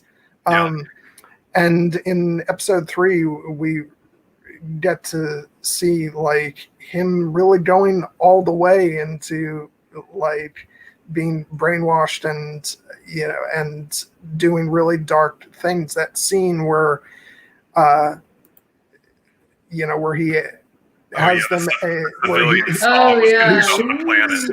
yeah, it's like, this is why I'm in charge. I can do what needs to be done. And yeah, was that Anakin's voice in his inhibitor chip, or kill them all? You're failures because you wouldn't murder innocents. Don't you understand? Good soldiers follow orders. Yeah, it's so like, and this is the thing. I find it so funny because like a lot of the detractors of Rebels were like that. Oh, this is a more kid-friendly show than Clone Wars was, because with Clone Wars we saw a lot of people die, and even though obviously those were alternated with episodes of Jar Jar doing really stupid things, but Clone Wars got pretty dark, and Rebels, some people said, was a bit lighter. In the first few seasons, absolutely. Yeah, and people laid that at the feet of the fact that it was Disney, but here we are with the Bad Batch on Disney Plus, and like this show is just really going to those dark places. And I mean, Disney didn't mind killing like every protagonist parents ever, so and you look at and just for a moment on Rebels, the season 3 finale, the Battle of Adelon is the biggest Rebel casualty count shown on screen in anything Star Wars. They go into that battle with something like 30 or 33 mid to capital ships, and they come out of it with 6. The Empire just takes them out until an interdictor cruiser gets destroyed, and the rest are, which is 1/5 or 1/6 of what was there, is just able to barely get away. Like I think that finale is such a masterstroke, because like you can't have that finale end in victory for our characters, because you've brought in the character of Thrawn, and you have to have Thrawn. But that was a failure for Thrawn as well. He saw it as a failure because he didn't get a complete victory, but But everybody else saw it as a failure too. Well, that's on the Empire's standards, because they took out. I was gonna say Darth Vader trolled him the whole second book. Yeah, but I think the point is that it doesn't end like the Rebels don't get a victory. In that, and that's important to show that they're not just dealing with another antagonist. Like that, the Thrawn is different. That's why I really like that finale. Yeah. What I think is different from this show and that show is like we don't have a big bad right now. Not yet. Admiral Rampart hasn't really established himself. He's still like very early stage Callus, or not even Callus, I guess. But yeah, episode 3, Crosshair, it like you were saying, he is so cold and calculating, and the chip is, because they ramped up his chip like crazy to make any inhibition gone. Yeah, I'd argue that the villain thus far of the show is in fact Crosshair. Yeah, and the scene when they get back and they go to Unit 99's room, like the room where the Bad Batch used to stay, and he sees all these randos go and take seats. I loved that scene so much. Yeah, that million-mile stare he gives as he's like, all right. And I love the moment when they're walking in and he looks at Wrecker's marks on the wall. The tally marks. And he's like, no one's going to check this off. That's gone. And it really made me think in this moment, like, what's actually going on in his head? But then he seems pretty resolved in episode 8.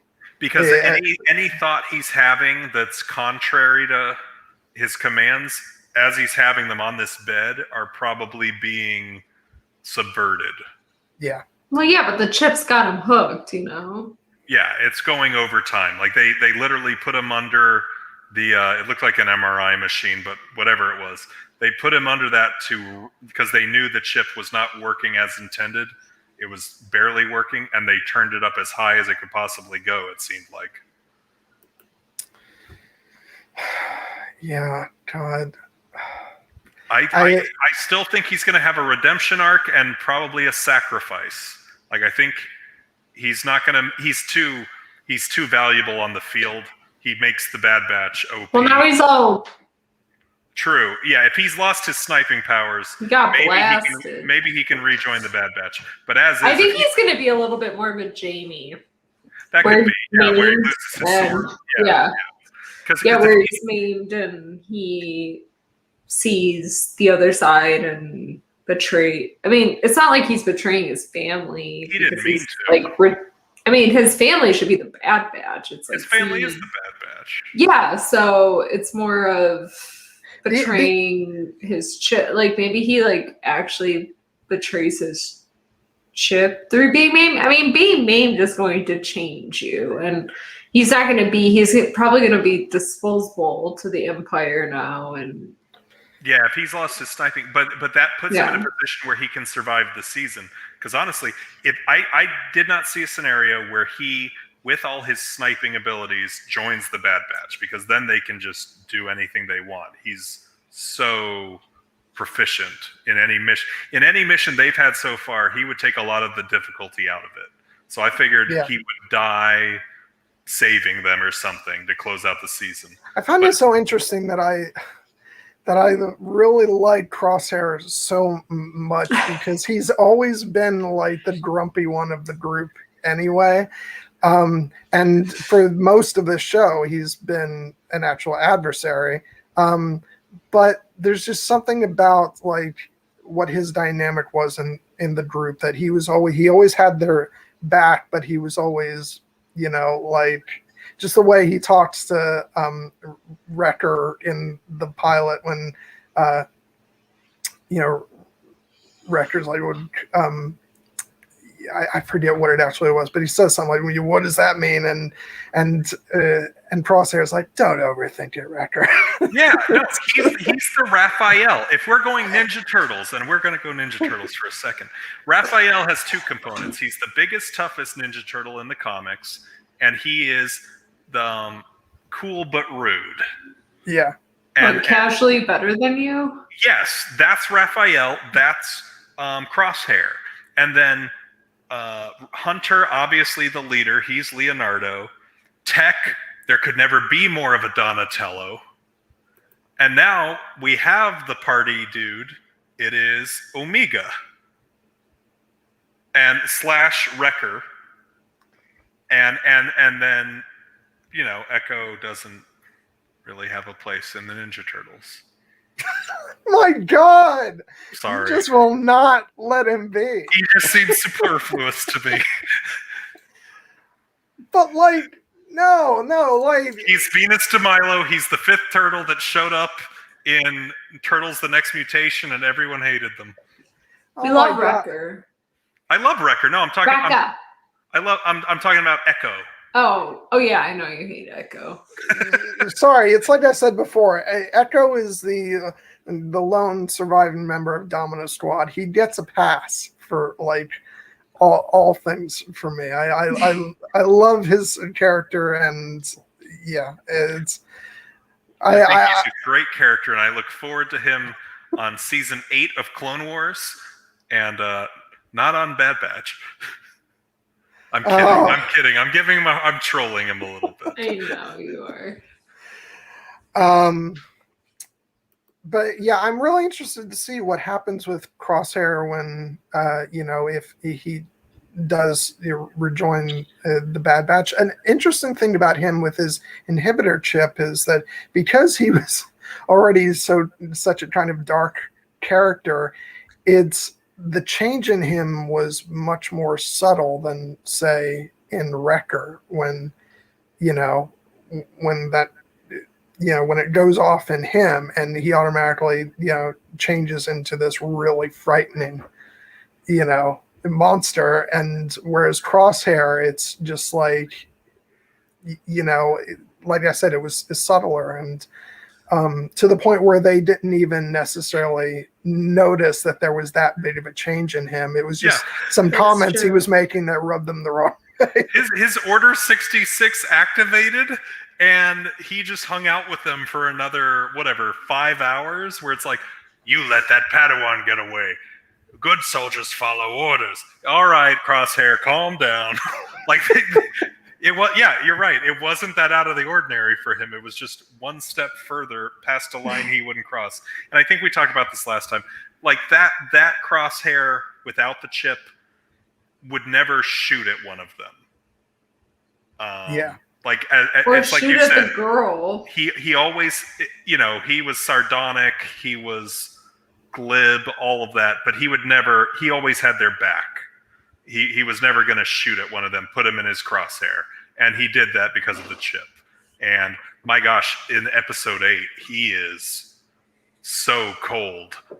2 of his lines, one where Omega appeals to him, please don't do this. I can't remember what she said exactly, and he's like, target the girl first.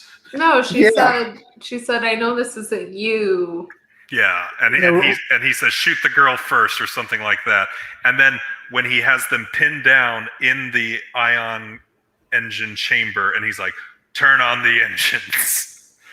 Like, oof. Yeah, that was rough. But then he got the he got pinned in the face. Yeah, blast. I love that moment, because it really did kind of catch him off guard, and like he's like, "Nah, I got these guys figured out.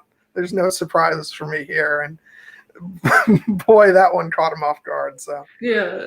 Oh, and I'm trying to think, was that Omega's idea? No, I thought it was Hunter's idea. It would have been cool. Or maybe Echo. Maybe it was Echo's idea. If it was Echo's idea, that's a real redemption moment for him, because he thought of something that Crosshair wouldn't have anticipated. Because Crosshair would anticipate, you would think, what Hunter, Wrecker, or Tech would come up with. But if Echo came up with it, I forget. I'll go ahead. Echo can continue. I will not hope for Echo's death as much. I will say, Jared, they actually do. And Echo and Rex do interact when they're walking into the ship, and Rex is saying that Fives tried to warn me about the chips and stuff. He's actually talking to Echo in them, but we didn't get to see kind of a buddy reunion moment, which is kind of an unfortunate given their relationship, but maybe we'll see some bonding stuff with them in the future if Rex, it comes back. But yeah, I mean, I feel like the thing with Echo is kind of like he still hasn't been with the batch for that long, so he is kind of, I think, naturally in that still in that outsider view. Like, he's become like closer to them, but they had this solid group for so long, and he's the newest member of it. So I think it kind of makes sense that he does kind of come off as the guy repeating stuff or slightly extraneous, because he hasn't been a long-standing member of that core group. Right. So. And actually, Christina mentioned this earlier. The way each of them interacts with Omega is where each of their individualities really shines. Mm-hmm. And that's the place where he's not extraneous. Hunter is very much the father.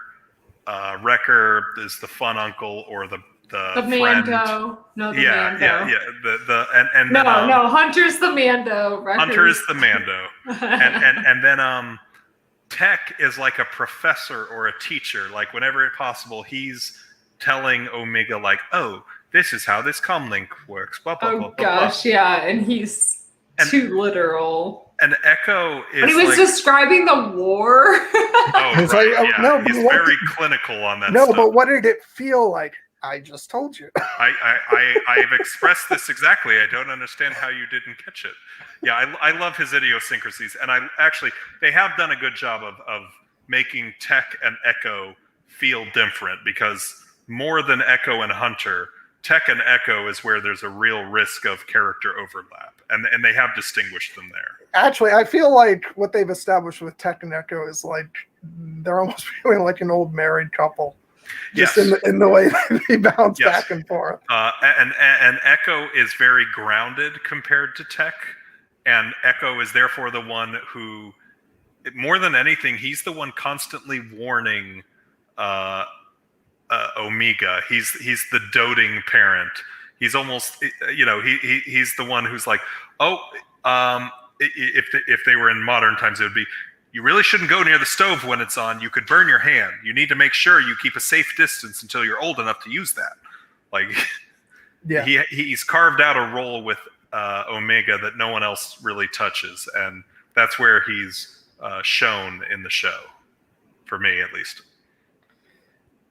Yeah, it'll be interesting to see because like I said before, I really do feel like they made a concentrated effort in this first half of the season to really highlight Hunter and Wrecker as far as exploring their characters. So I'll be interested to see if they do more of that with Tech and Echo in the second half of the season. And Tech is one where if they don't want to give him focus, I feel like that doesn't take anything away from him. He's not two-dimensional, but his third dimension is pretty straightforward, if that makes sense. Echo, I think, needs some space to breathe and be his own. Yeah. And yeah, I'm with you. I hope they do that in the next 8 episodes. A little bit more emotion. I think the reason why they may not have felt like they needed to rush into giving him more character development early on is because we have a lot of stuff of Echo from Clone Wars. Yes. And he was a very huge part of the Bad Batch arc in season 7. So he's already been established much more than everybody else has. So I feel that that's why they wanted to give prominence to some of the actual Bad Batch starting off the show. But we'll see. So question for you. In the next 8 episodes, do you think we will have a clone uprising?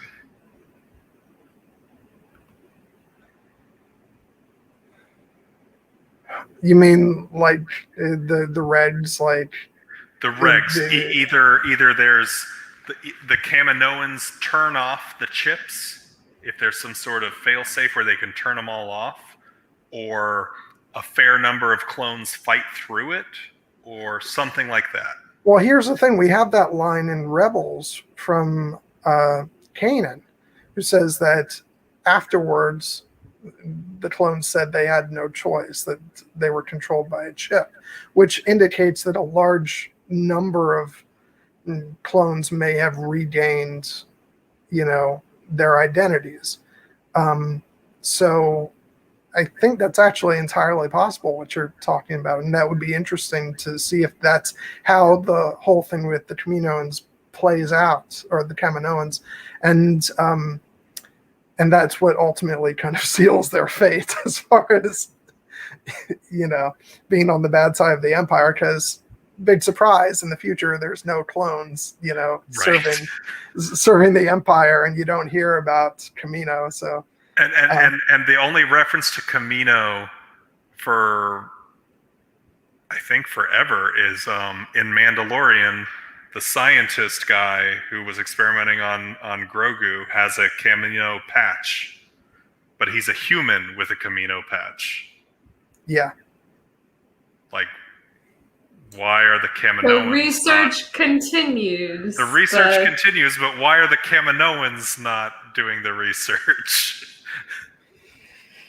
Yeah, I just think it's so interesting to be exploring this time period in Star Wars history, because it's the fact that we don't know a lot of the answers to these questions, and it's going to be so interesting to find that out. Let me go ahead and pop up what. Okay, so I read something where it was just a Reddit comment though, but I read something that there was a Hondo Anaka novel and a Kaminoan was featured in it, and it was later than this, meaning that they weren't completely wiped out. It was before. It was around the Battle of Yavin, or right before. So it's like 18 years after this. So yeah, like the Geonosians, because the Geonosians were. But it could have been like someone that escaped or wasn't on the planet. I don't know. Right, and there may still be a few Geonosians in the galaxy, but like, yeah, their homeworld. I mean, there's definitely not some, but like a hell of a lot of attention right now. Right, I don't know how many. The Kaminoans and the Empire, because and I mean, I think Omega's the key to this tension that's happening. There's tension, and yeah, it's probably not going to end up well. Yeah, and I'm with Jared as far as they could be wiped out as a power, and there could still be random Kaminoans in the galaxy. Yeah. Because and I mean, you think about it, it's unfortunate, but this is what happened. But it's crazy that they would use their sigil so many years. You know, why even have that? Because if you're the Empire, you appropriate and you take it and make it your, you know, the Camino will continue with all these cloning facilities, but they'll now be under human control. I would never. Okay, I'm sorry. If I was Emperor, I would never be like, oh, let's put their symbol on it and appropriate it. I'd be like, let's make it like Empire symbol. It's I mean, just from my perspective, like on fashion. I mean, there's like I'd be like, sorry, I'm gonna put my symbol on it.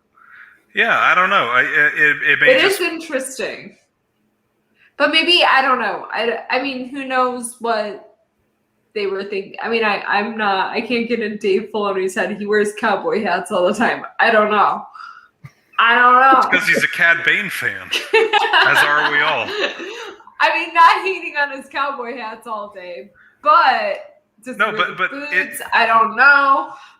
But and it says something about the galaxy that the Geonosians were not, you know, none of these planets were extincted, but destroyed as a political force in the galaxy. The Geonosis was. Camino presumably will be, but it's not until Alderaan, a planet that's primarily humans, is wiped out that, you know, but the did rebels they appropriate really any like Alderaan symbols out? I'm just curious. Has the Empire like appropriated a symbol from another? Well, there wasn't a lab to take over on Alderaan because they blew it up. Or a legacy, or I don't know. Yeah, no, but the massacre on Gorman and the destruction of Alderaan are the two biggest recruitment points. Yeah, and they were both the slaughter of humans, which is, I guess, interesting. I don't know that that'll ever be explored. It'll be interesting. I'm excited to see what happens, though. Yeah. It's definitely like a we're simmering to a boil, I think, in this. And I like that. I like that as like the background, right? It's not even the main plot. It's in the back where there's this like huge political thing simmering. So yeah, it'll be interesting to see if all of this, like these different threads involving like Camino and everything going on, kind of come to a boiling point, like at the very end of the season. Because I feel like there's been hints that they're going to have to head back to Camino at some point, and if that coincides with the Kaminoans deciding that they have to like stage some kind of revolt, you know, and if we just get a finale where like all hell is breaking loose, I can see a finale that is a jailbreak. That is now say dying to get them out of there. That is. I don't know. There's so much. There's a lot that can happen. Yeah. But I will say, so Jared made a comment about the Camino and Palpatine values it and the appropriation. But I will say though, and it's not about Palpatine specifically, but Thrawn values art and culture from other planets and he collects it. And he was often defending himself / I don't know, looking down on Empire people who were upset with that. Like when he took, just his whole gallery. I know what you're talking about. The Calicori. The Calicori. When he took the Calicori and everyone's like, why do you want that useless piece of garbage? And those are all Empire people. Not to say that that's the Emperor or anything that he represents, but it's still, he takes the Calicori and he's like, well, this is so valuable and etc. Yeah. No, well, and there's a. But he's the one who appreciates that. The Empire doesn't. To me, the Empire are the colonize. They are, and it's not a coincidence. It is not a coincidence that the Confederacy of Independent Systems is primarily, when you look at their council chamber, it's primarily non-humans. It's the quote-unquote aliens. The Empire, the Republic, in large part, was still majority human, and the Empire absolutely pro-human with an anti-non-human agenda. Well, that's why people debate it by saying, "Oh, those filthy separatists." Yeah, and they just look down at aliens in general. So that's why I think it's really interesting that the scientists would have the Camino. Yeah, but again, because they look down on them so much. Like they look down on aliens. It could be like an Atlanta Braves thing, for all we know. Oh my God! Like the Redskins, or is that what you're talking about? Basically, yes, and full appropriation, not just taking their planet, but taking what's important to them. Saying, "Okay, you know what? We're going to take your symbol and we're going to make it what means the Imperial cloning project." I feel like you just wipe it out, but that's just me. I want to see how it plays out. Maybe I'll tell you I told you so. Maybe I won't. Maybe he was born on Camino. Who knows? Maybe he found it in... shoot. I don't think Caminoan clothes would fit him just because of the necks more than anything. Yeah. But no, I think they made it an Imperial lab on Camino and they kept the symbols the same. I don't know. I'm just I know, Jared. Oh God! See, and now I just want to talk about how excited I am about the Ahsoka show. Ahsoka and getting to see when that happens in that show, and when that happens, just I'll stream every episode. I'll do whatever you want. Oh my God! My mind's be done. If you see Thrawn. I'm trying to do the Macaulay Culkin. I'm still sitting here crossing my fingers that they're not going to be stupid and that they hire Lars Mikkelsen to play the live action version, because I don't want anybody else. I don't want to hear anybody else. I mean, I want his backstory. I want everything. I want all Thrawn all the time. The other names I would even consider have already said they aren't interested. So it's the Bach? Benedict Cumberbatch, and if they offered it to Mads Mikkelsen, I feel like he'd say no because it's his brother's character. But those are the other ones I would even think of. Just give it to Lars. Yeah. Because he's going to be older when they find him, if they find him. Yeah. What would it'd be... I mean, I don't know a Chiss lifespan, but... No, but it'd be approximately 20 6 to 28 years after. Yeah, when he meets he'd probably be Anakin. in his like 50s or so. You know, Yeah, he'd be older. because he was absolutely an adult and in command of a ship when he meets Anakin. Wait, and babe, we first haven't time. seen your And this shirt would be- yet. And this, oh, sorry. And this would be 28 years after that. So he's, in his, 50 at least is fair. Yeah. Mhm. I do have my Ahsoka and Rex shirt. Yeah. Yay! I got my Ahsoka. I've got a whole fit right now with my sweatpants. Yeah, I don't know if you guys caught the Clone Wars season 5 stream that we did over on Here Be Dragons, but I recently got an Ahsoka shirt that has like it doesn't have her picture on it, but it's like color wise, it's like designed after her appearance. Like the sleeves are her. Oh yeah, I've got the stripes and stuff, and it's orange and stuff, and it says Tano on it. So like, I got the whole like bit going. Yeah, no. I mean, thank God they've been. I mean, if we want to talk about merch, oh my God, we went to Disney. We went to Hollywood Studios. There was one shop that was not Rian Johnson BS. Yeah, if you go to Disney World and you go to Galaxy's Edge, you are buying all sequel era stuff. And then you head out of the Galaxy's Edge and you go to Star Tours. You go to Star Tours and the gift shop there. That's where you find Bad Batch Funko Pops. There was a little thing of Bad Batch painting.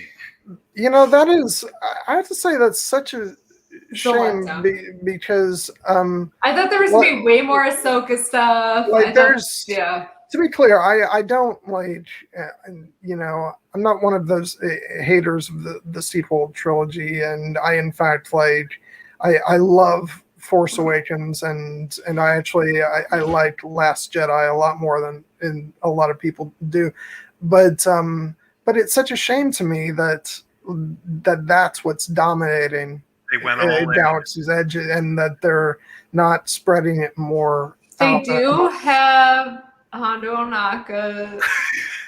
They do. On the Millennium Falcon ride, which I love. I love that. That's about it, though. I mean, that's about it as far as what you see, like, in the experience. It's very episode 8. It's all like it's all episode 8. I have to say, like, are we gonna see Hondo? Please. I really hope so. It would make sense. Wait, do your Hondo impression. They're really circling the scoundrel area of the galaxy, and he's there. It makes sense. It makes absolute effing sense. Okay, do your Hondo. Surely you hold on. I, Hondo Ohnaka, would be very happy if you rebels would take just a moment and come and see this part of the galaxy. The scoundrels! You will surely be very happy that you did so. But he is. He's right there. He's kind of in between gangs right now. Like, go check in with Hondo. No, yeah. I feel like Hondo would... I feel like he is top 2 for me to show up in this. Well, I feel like he's now one of those characters who, like, you just kind of expect him to show up. Yeah, if he doesn't show up in this, he has shown up in everything. He's at Galaxy's Edge at Disney World. Like, come on, just put him on for an episode. We stand Hondo in this house. I know, Jared. I'm not going to disparage your love of of the entire trilogy. I know you do, and that is why Yes, but he wishes for equitable distribution of merch, which is great. Yeah, that's okay. So we couldn't find. Okay, so we found a Darksaber in the Star Tours shop, which was like our Holy Grail. We found Ezra Bridger's lightsaber there. Yes. The blaster lightsaber version. Yeah. I would have. Which is like, I want to see that. We had to like go digging for it, and we were walking out with our Darksaber, and someone goes, "Is that a Darksaber? Where'd you get that?" We were like, you have to go to the gift shop, but it has to buy it. It has to be one.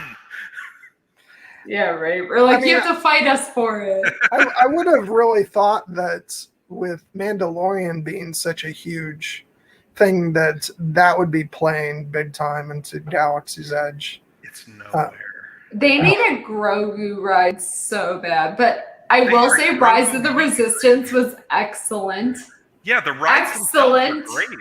That was such a great ride. The Millennium Falcon ride's great. Like, those rides are solid. But Rise of the Resistance was something else. I mean, that was like a whole journey. I mean, the whole, like, the line was a journey all of a sudden. That is the best ride at any of the 4 Disney Florida parks right now. It is unbelievable. And you have to, like, I mean, I was like refreshing my app at 7 a.m. like a crazy person, and I got a boarding group, and I was like at the end too. And we got on, and it was unbelievable. It was unbelievable. I don't want to spoil it, but it was really, really good.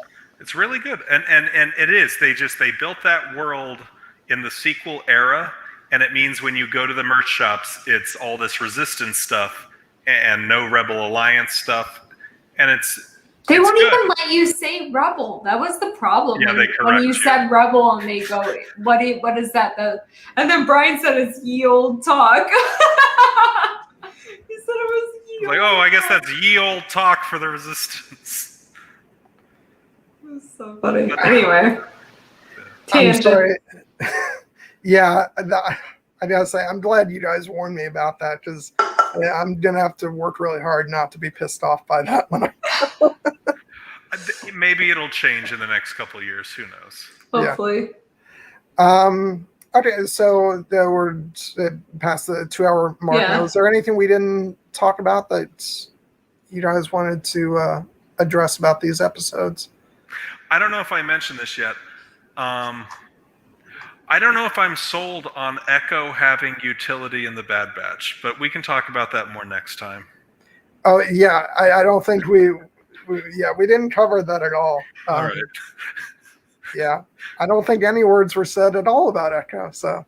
Well, I'm heavily opinionated, so I'll make sure to cover that next time. Well, see, no, I'm hoping that by next time you'll have changed your tune, because me too. Yeah. Me too. Oh, poor Echo. I know. What about you, Christina? Any final thoughts? I don't know. Amiga is not an annoying kid. Sorry, haters. Agreed.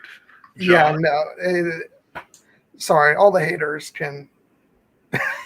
Well, I won't. Thank you next. Thank you next. Yeah, I'm not going to go on a profanity-laced tirade, but I think they get the message. Yeah, and I think we pretty much covered everything. I want to end again by, putting up this beautiful dude. Oh, it's the Cad Batch now. That is the show. It is the Kid Beach. The Kid Beach. I'm so God, I'm so excited. And the fact that it ends like that, it's like, no, how can I wait another week? It was the perfect mid-series finale. This big culmination of the storyline up to then, and then this big cliffhanger.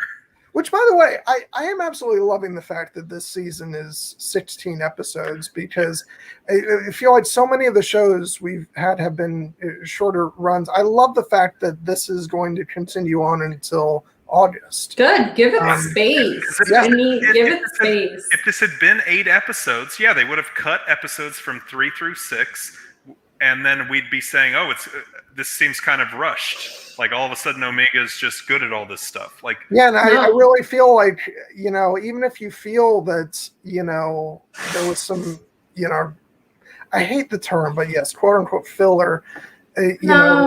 Episodes. It's like there was so much phenomenal character development, and we've really come to love these characters, and that's really going to pay off when you binge this in like 2 years. You're going to think it's perfect. That's what I think.